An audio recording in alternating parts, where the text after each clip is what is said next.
안녕하십니까. 선거톡톡 공진성입니다. 설이나 추석을 앞두고 언론에서는 명절 민심에 대해 이야기하곤 합니다. 예전만큼은 아니더라도 여전히 명절에 많은 사람이 가족을 만나기 위해 이동하고 오랜만에 다 같이 모여 이런저런 이야기를 하다 보면 자연스럽게 정치에 대한 생각도 나누게 마련입니다. 선거를 앞두고 있는 명절에는 아무래도 더 그렇겠죠.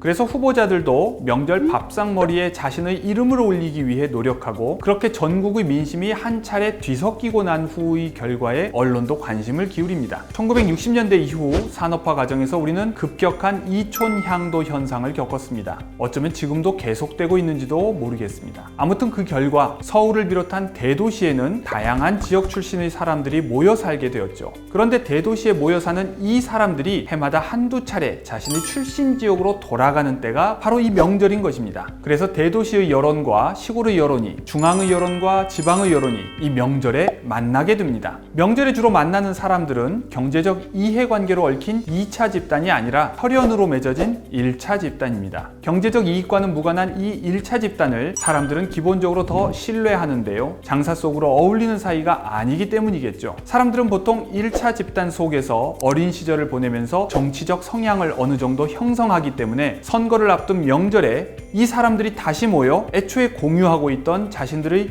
비슷한 정치적 성향을 새삼 확인하고 강화하기도 합니다. 물론 대도시에서의 생활을 통해 바뀐 정치적 성향을 드러내 보이면서 때로는 서로 충돌하기도 하죠. 그러나 그렇게 충돌할 수 있는 것도 기본적으로 이 사람들이 서로 상대를 신뢰하기 때문일 것입니다. 서로 신뢰하지 않는 관계에서는 각자의 정치적 성향을 드러내고 논쟁하는 일 자체를 꺼리는 것이 보통이죠. 우리가 흔히 지역주의라고 부르는 지역적 투표 현상은 사실 정치적 성향의 형성에 부모와 가족이 끼치는 영향과 관련된다고 할 수 있습니다. 정치적 성향의 형성과 관련해서는 많은 연구들이 있었습니다만 어떤 것도 사람의 정치적 성향을 완전히 결정하지는 못한다는 것이 공통된 견해입니다. 즉, 유전적으로 타고나는 기질도 개인의 진보적 또는 보수적 성향과 관련되지만 그에 못지않게 성장 환경도 중요하게 작용합니다. 성인이 된 후에는 잘 바뀌지 않는다고 하지만 결혼과 직장 생활의 영향도 결코 무시할 수 없습니다. 결국 중요한 것은 소속감과 유대감일 것입니다. 자신이 소속감과 유대감을 느끼는 사람들과 다른 견해를 가지는 것은 여간 불편한 일이 아닐 수 없기 때문이죠. 과거에 한 사람의 소속감과 유대감이 대체로 가족과 친족 집단 그리고 출신 지역에 머물렀다면 오늘날 교통과 통신 수단의 발달로 인해 한 사람의 소속감과 유대감의 범위는 일생 동안 확장되고 변화합니다. 한때 학자들은 자본주의적 산업화의 결과로 사람들이 출신 지역이나 종교와 동일시되는 전근대적 집단 정체성을 버리고 근대적 집단 정체성, 즉 계급 정체성을 가지게 될 것이라고 전망했습니다. 그리고 투표도 이 계급적 정체성에 따라 이루어질 것이라고 생각했죠.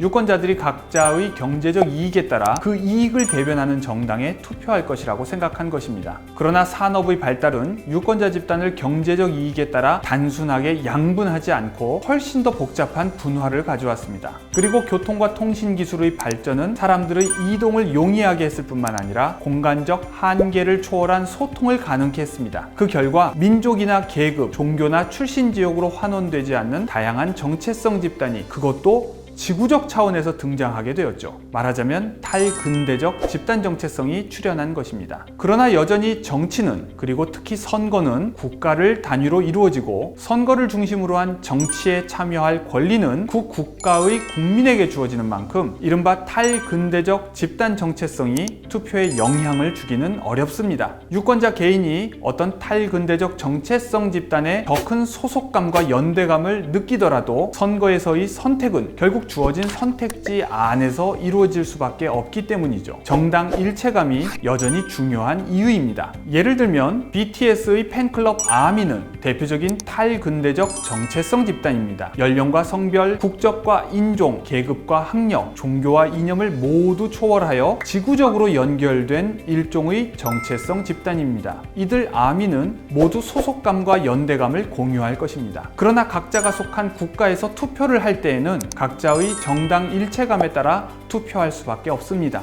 암이라는 소속감이 투표할 정당과 후보를 일러주지는 않기 때문이죠. 설령 어떤 유권자가 자신이 암이어서 이 정당에 투표했다고 주장하더라도 말입니다. 오늘날 젊은 유권자들의 정당 일체감이 그 윗세대 유권자들의 정당 일체감에 비해 약한 것은 사실이지만 아예 없는 것은 아닙니다. 그리고 어쨌든 투표해야 한다면 젊은 유권자들 역시 그 약한 정당 일체감에 근거해 투표할 수밖에 없습니다. 그래서 정당 일체감의 형성에 여전히 적지 않은 영향을 주는 1차 집단이 중요하고 그 1차 집단이 모이는 명절이 중요한 것입니다. 정당 일체감은 반복적인 투표 행위와 정당 정치에 노출되는 기간에 따라 강해진다고 합니다. 나이가 들수록 특정 정당과의 일체감이 강해지는 이유죠. 그러나 정당 일체감이 불변하는 것은 아닙니다. 선거에서는 언제나 수요자인 유권자 못지않게 공급자인 정당의 노력이 중요합니다. 선거톡톡, 오늘은 집단 정체성과